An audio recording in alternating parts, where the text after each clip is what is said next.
If you're new to rebounding, there's a few mistakes that you'll want to avoid. And today I'm going to share my 5 biggest mistakes that I see new rebounders make, and more importantly, how to avoid them so that you can rebound safely and confidently from day one. The first mistake I see rebounders make is jumping into rebounding without first getting their approval from their doctor. Even though rebounding is a low-impact form of exercise, it's still a new activity for your body. If you have a chronic health condition, recent surgery, or any concerns about starting a new exercise program, it's always best to get your doctor's approval first.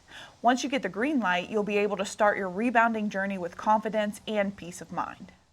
The second mistake is assuming rebounding is right for everybody. While it can be an amazing form of exercise, it might not be appropriate for you. If you have a heart condition, have had recent surgery, have uncontrolled hypertension, osteoporosis or osteopenia, spinal issues, are pregnant or have recently gave birth or have any other medical conditions, be sure to talk to your doctor before rebounding. You should always use extra caution if you struggle with vertigo, frequent falls, dizziness, or significant balance challenges.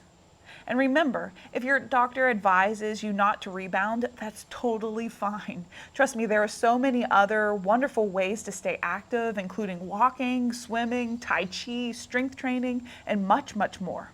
And what's most important is that you find an exercise that's safe and enjoyable for your body. Please don't assume that rebounding is one size fits all.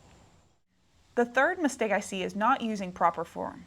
Good form not only helps you get the most out of your workout, but also helps you rebound more safely. And that's why I teach the SOFT method to every beginner. S is for soft knees. Keep a slight bend in your knees and never lock them. O is for open, relaxed shoulders and jaw. Try not to hold any tension in your upper body. F is for feet stay connected to the mat.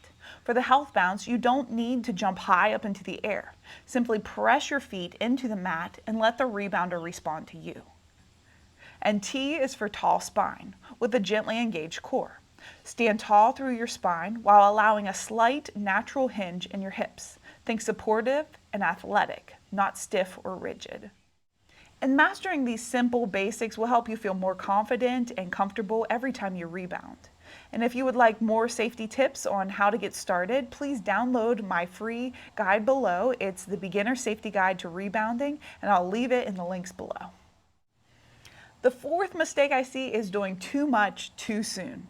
I know because I did it myself. When I first started rebounding, I saw all these high energy workouts on YouTube with people jumping high, balancing on one foot, and doing all kinds of crazy moves. And honestly, that's what I thought I had to do to get results. I remember trying a 10-minute workout and I barely could make it through. It challenged my balance, my coordination, and was way beyond what I was ready for. And instead of feeling encouraged, I was very hesitant to get back on my rebounder the next day. Then I discovered the health bounce and everything changed. This gave me a safe and comfortable place to start, and as my strength, my balance, and my confidence improved, I was able to gradually increase my intensity. So remember, you don't have to do advanced moves to enjoy the amazing benefits of rebounding. You just have to start where you are and let your body progress at your own time.